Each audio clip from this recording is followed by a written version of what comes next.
You're sitting in a car dealership finance office at 8:47 p.m. on a Tuesday and you're exhausted. You've been here for 3 hours. The finance guy just slid a piece of paper across the desk with a number on it. $1,043 per month for 84 months. And you're doing that thing where you're trying to do math in your head while also pretending you're fine with this number, but really you're thinking that's my entire grocery budget plus my gym membership plus eating out.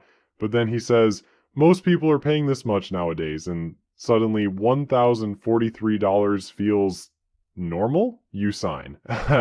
6 weeks later, you're sitting in your driveway in this beautiful truck thinking, what the hell did I just do to my life? Here's what you actually did. You didn't just commit to a $1,043 monthly payment. You committed to destroying approximately $4,000 worth of wealth every single month for the next 7 years. That's not hyperbole or some Dave Ramsey fever dream. That's actual math that I'm going to show you. And it's going to make you genuinely angry at every car commercial you've ever believed. And if you've ever wondered why you're still broke despite making decent money, the answer is probably sitting in your driveway depreciating. Make sure to hit that subscribe button because today we're doing the math that dealerships desperately don't want you to understand. Okay, let's start with the claim that'll have half of you calling me a liar in the comments. How does a $1,000 car payment actually cost you $4,000? Here's the thing.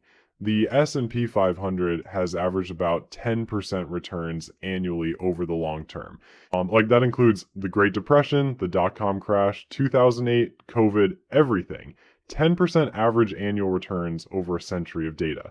Now, when you're making car payments throughout your career, let's say from age 25 to 55, the average dollar you spend on those payments has about 15 years of potential compounding time ahead of it.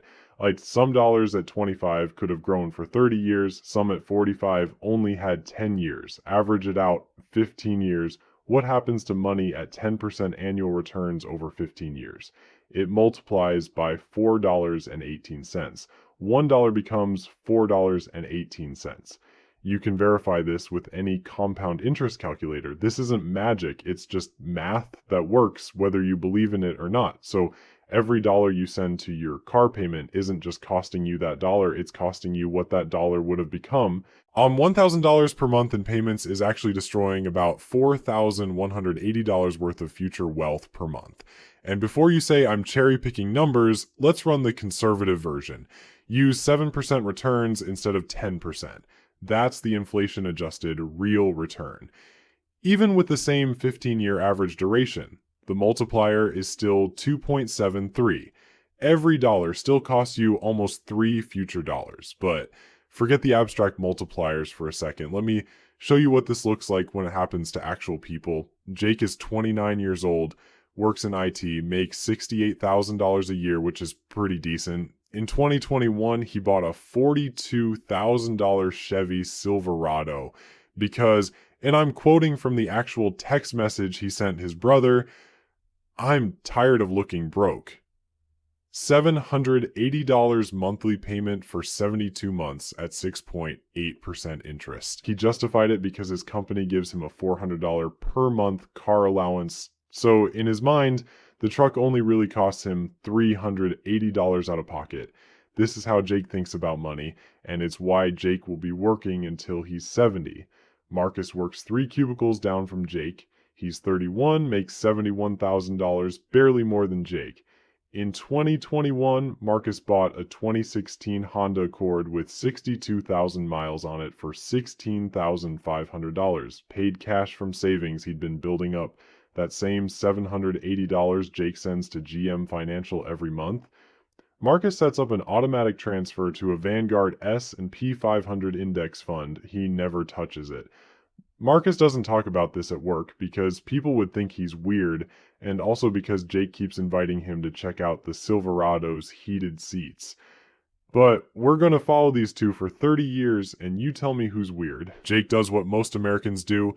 Every 6 years, when his truck starts feeling old, he trades it in and does it again. Another $40,000-ish truck, another 6-year loan, another $780 monthly payment. This repeats 5 times over 3 decades. Marcus buys another used car every 8 years, sells his old one for a few thousand, buys the next one for $15,000 to $18,000. Cash every time. The investing never stops. You're at $780 per month every month for 30 years into the market. Let's check in on Jake at age 59. He's on his 5th truck. Currently driving a 2046 Silverado that's 5 years old, worth about $19,000. Over 30 years, Jake made 360 monthly payments, averaging $780. That's $280,800 in payments. He paid approximately $58,000 in interest to various lenders. His trucks depreciated roughly $142,000 total after accounting for trade-in values. His Vanguard account balance, $0. His 401k, $184,000 from employer match, and some sporadic contributions when bonuses hit. At his current savings rate, he'll be working until 68 minimum, and even then, it'll be tight. Marcus, at 59, drives a 2048 Camry he bought 3 years ago for $18,000. Over 30 years, he spent $68,000 buying used cars. $0 paid in interest. His Vanguard account that's been getting $780 per month for 30 years at 10% average annual returns, $1,582,342. He's retiring next year. He told Jake last month over lunch. Jake congratulated him, seemed genuinely happy for him. That night, Jake went home and punched numbers into a retirement calculator until 2 a.m., finally understanding what he'd done to himself. He pulled up his own accounts, calculated everything he'd spent on trucks, realized that if he'd done what Marcus did, he'd be retiring too. The number on the screen, $1,582,342.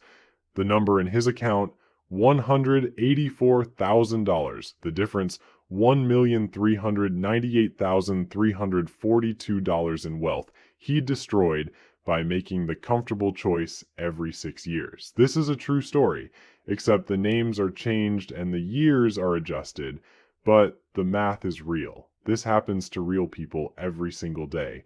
Let me show you what Jake's actual life looked like in month 47 with that first Silverado. The $780 payment auto drafts on the first. Insurance pulls $267 on the third. His daughter's soccer team needs $85 for a tournament due Monday. His wife texts Saturday, the washing machine is completely dead. He checks their savings account. $1,247. He's making $68,000 a year. They have $1,200. This is what a $780 car payment actually costs. Not just the $780, it costs the savings account you can't build, the emergency fund that never materializes, the investment account that stays at zero. The mental space occupied by constant, low-grade financial panic. The $780 payment is just the part you can see. It's like focusing on the bullet hole while ignoring that you're also on fire. When you finance a car, the lender requires full coverage insurance. Collision, comprehensive, all of it. Full coverage averages $2,200 to $2,700 per year. Marcus, with his paid-off car, liability only at $750 annually. That's a savings of $1,450 to $1,950 per year. Over 10 years, Marcus invests an extra $14,500 to $19,500, while Jake pays to protect the bank's asset. On our Consumer Reports data, a Toyota costs $4,900 to $5,950 in maintenance over a full decade. Even in years 6 through 10, you're averaging $755 per year.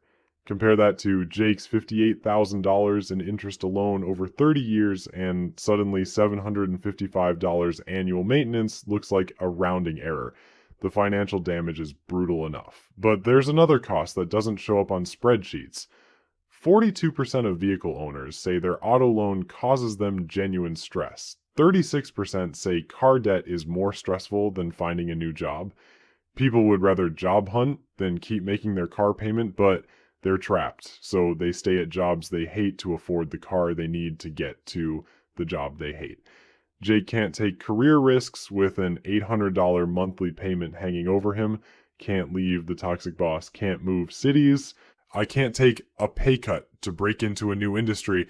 Every decision filters through, but how will I make the car payment? Marcus switched jobs 3 times in 10 years, each time taking calculated risks. He moved states once, started a side business that failed, but it didn't matter because he wasn't trapped by a payment. When his company offered a lower paying position with equity, he took it. That equity is worth $340,000 now. Jake stayed at the same company for 12 years because he couldn't risk the payment. Here's where this gets really interesting. The data on what wealthy people drive is the exact opposite of what car commercials have trained you to believe. 61% of households earning over $250,000 per year drive Hondas, Toyotas, and Fords. Not Mercedes, not BMW, not even Lexus. They're driving the same boring cars Marcus drives, except they could actually afford the luxury cars. They just choose not to buy them because they understand cars are tools, not investments. Dave Ramsey studied over 10,000 millionaires. The typical millionaire drives a car that's at least 2 years old and bought it with cash. The median price they paid, $31,367. These are people with millions of dollars choosing to drive relatively inexpensive, slightly used cars. Meanwhile, 8% of people earning under $100,000 drive luxury cars. They're spending money to look wealthy. The math is devastating. 86% of people driving luxury cars are not millionaires. Let me tell you about a guy I know, friend of a friend, sold his software company for $8.4 million in 2019. You know what he drives? A 2015 Toyota 4Runner with 130,000 miles on it. He still runs it. I asked him about it once at a barbecue because I'm annoying like that. He said, I calculated what I'd spend on a new Range Rover over 10 years versus keeping this. The difference was about $80,000 after you factor in higher insurance, maintenance, depreciation, all of it.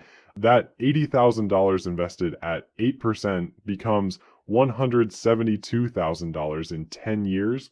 So essentially, a new Range Rover would cost me $172,000 in opportunity cost. My 4Runner cost me $0 because it's paid off and runs fine. Why would I set $172,000 on fire? This is how wealthy people think. They see every purchase as a trade-off against future wealth. That's why they're wealthy. Meanwhile, the assistant manager Kyle at Enterprise Rent-A-Car is making $43,000 a year and driving a leased BMW 3 Series for $740 per month because he read somewhere that you need to dress for the job you want. Kyle, my man, the job you want is not impressed by your lease payment.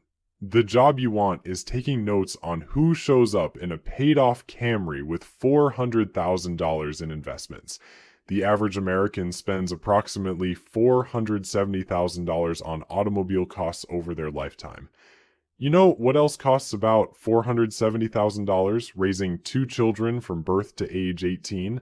Americans spend the same amount on cars as they do on their kids, except the kids might visit you in the nursing home. Total auto debt in America just hit $1.655 trillion. For the first time ever, that's more than student loans. And we have more money tied up in depreciating vehicles than in educating our population. Look, I'm not some absolutist. There are scenarios where financing makes mathematical sense. If you can get a 0% APR loan, there are 44 available right now. That's essentially free money. On a $41,000 car, 0% versus 6.5% saves you $7,174 over 5 years. Safety matters too. A 2008 car versus a 2020 car represents a meaningful safety gap, and not everyone has $15,000 in cash sitting around. The point isn't that you should never finance. The point is understanding the true cost and making the decision with your eyes open. Here's the moment this really clicked for me, and I want to share it because maybe it'll click for you too. I was at a coffee shop a few years ago, and I overheard 2 guys talking at the next table. One was probably late 30s, complaining about his $940 car payment. how it was killing him, how he felt trapped, how he couldn't save anything. The usual. The other guy, older, probably early 60s, dressed like he'd just finished a round of golf, listened for a while, then said something I'll never forget. Every single financial decision you make is either buying your freedom or buying your prison. That truck payment is a prison with bucket seats and a moonroof. The younger guy kind of laughed it off, made a joke about it. But after the older guy left, I watched the younger one just sit there, right, staring at his truck keys on the table for like 30 seconds, not moving, just staring. He got it. You could see the moment it landed. He picked up his keys, walked out to the parking lot, and just stood next to his truck for a couple minutes before getting in. That's the moment I'm trying to create for you right now. The keys are on the table. You can see them. The question is whether you're going to pick them up and keep doing what you've been doing or whether something is going to change. Okay, I can't just dump devastating math on you and then say, good luck. Here's the actual playbook. If you currently have a car payment, pay it off as fast as possible. Every extra dollar toward principal stops getting multiplied by interest. If you're underwater, which 29% of trade-ins are, ride it out. Don't roll negative equity into a new loan. If you're about to buy a car, buy 3 to 5-year-old models from reliable brands. Toyota, Subaru, Lexus, Honda, Mazda. A 2020 Corolla in 2026 is depreciated enough that you're not eating the worst value loss, but new enough for modern safety features. The critical part. The moment you pay off that car, don't stop making the payment. Set up automatic transfer of $780 per month into an index fund. Same amount, same timing, except now it's building wealth instead of paying interest. Most people pay off their car and upgrade their lifestyle. 5 years later, they're back at the dealership. Don't be that person.